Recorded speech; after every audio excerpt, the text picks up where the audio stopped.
Hi, everyone. Welcome back. It's been, I think, 2 days since I've spoken to you, maybe one or two. I missed a day.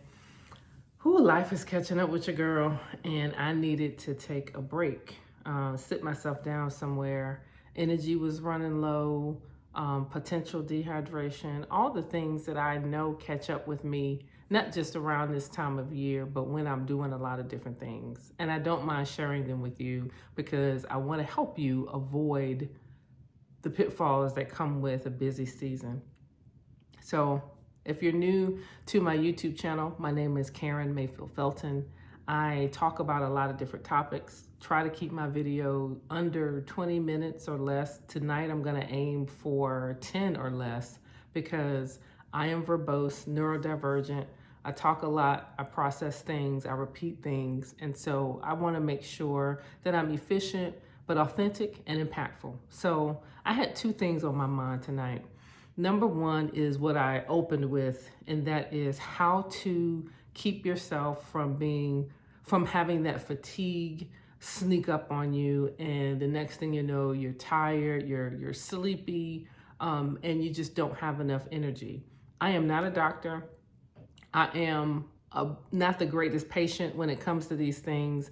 I have a sister who is got a PhD in health science and nutrition, family health science and nutrition. She's gonna correct me when she watches this video and probably put a comment.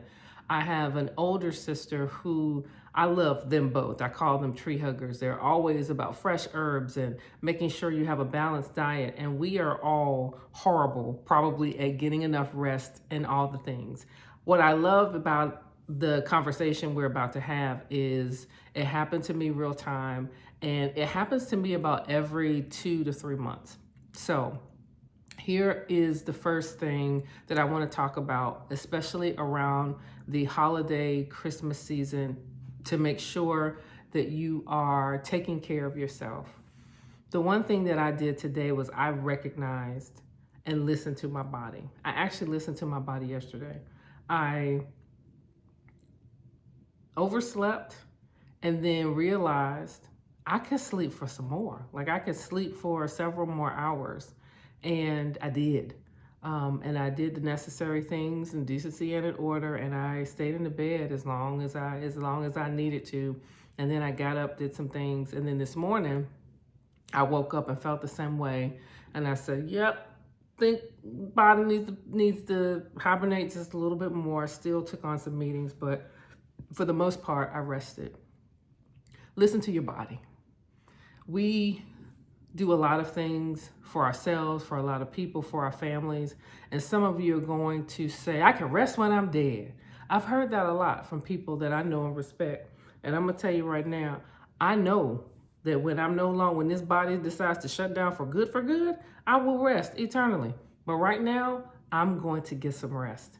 I'm not saying I'm going to get 8 hours. I don't think I've gotten 8 hours of sleep in years. However, I'm going to listen to my body and ask myself some questions. Sleepy, hungry, thirsty. Ask yourself those 3 questions. If you believe that you are sleepy, even if you are a person that doesn't want to take naps, set a timer for 15 minutes and just go lay down. Close your eyes, be in a quiet place, and just get some rest. And if you find that you have slept longer than 15 minutes, then you already know the answer. If you are finding it hard to sleep, and sometimes for us, we can't quiet our minds, I recommend you count backwards from a large number, every odd number. And I love that. I love my favorite number is 3. I love prime numbers, but that actually helps me to just really focus and the next thing I know, I'm still, and sometimes even sleep. Hungry, thirsty. They can present themselves both at the same time. You may believe that you are hungry, but when reality you are thirsty. And you will know by looking at your body. Are your cuticles dry? Is your body dry in general? How does your voice sound? When's the last time you went to the restroom? So if you are ashy, Moisturize yourself. This is the season for ash, so that in and of itself doesn't mean that you're dehydrated, but you could just be not providing yourself the correct amount of water. And Arnold Palmer's don't count. Diet Dr. Peppers don't count. I'm looking around the room because I think that because I've consumed liquid that I've had enough hydration, and that's just not true. That's not how the body works. We like water. The body likes water. So please give yourself some water. If you are going out and about, even at work, going shopping, another tip that I do is I keep bottled water in my car. The temperature is dropping late at night, so that bottled water is very cold. And sometimes frozen when I need it, but it's there, it's in the car. We have cases, keep them in the garage or where you can easily grab them from the pantry, put them in your car. We've also been seeing the news wherever you are in the world. It may be really cold, or you may be wondering, I'm in a warm climate, I don't need all of that. Keep something in your car, water, snacks, something that you can easily grab, easily put in your body, depending on how you feel. You just never know what the circumstance is going to be. So that's a tip. I look so different than I looked this morning. I sat down in my lady lair and I just punched out around 2, and I realized that I hadn't eaten anything all day. Nothing. Well, that's not true. I had a protein drink. And 3 o'clock, I bent over and I was lightheaded. And I'm like, what is happening? Because you're hungry. Karen, you need to eat something, ma'am. Eat and drink. So I am going to fully follow my sword and say, nope, I don't do a good job of it. But because I don't, that doesn't mean that I can't help somebody else do a great job of it. Rest, hungry, thirsty, and nutrients. Please have a vegetable, have some fruit. Just give yourself something to eat at a rhythm that allows you to do all of the things and all of the running around that I know you and I are going to be doing, not just this season, but probably on a daily basis. And then the last thing I wanted to talk about for not a whole lot of time is I was looking at pictures of family today. I did a little project a couple of days ago, actually a couple of weeks ago, and my mom called me this morning and we talked about Christmas. We talked about, what the schedule is going to be, and it's mandatory that we come see her for Christmas. No matter what your plans are, you will come to mom's home.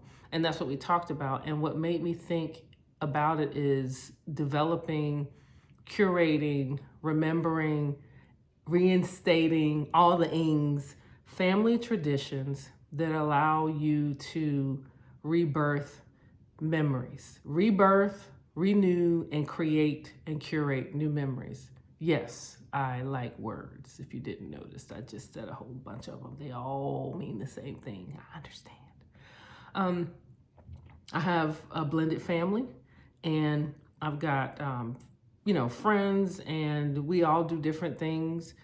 One thing that I want to do this year is to make memories and do something different. So whether you have a blended family or not, actually spend some time thinking about the people in your family. Where are you going? Are you traveling? And think of some things that you all can do to make a new memory.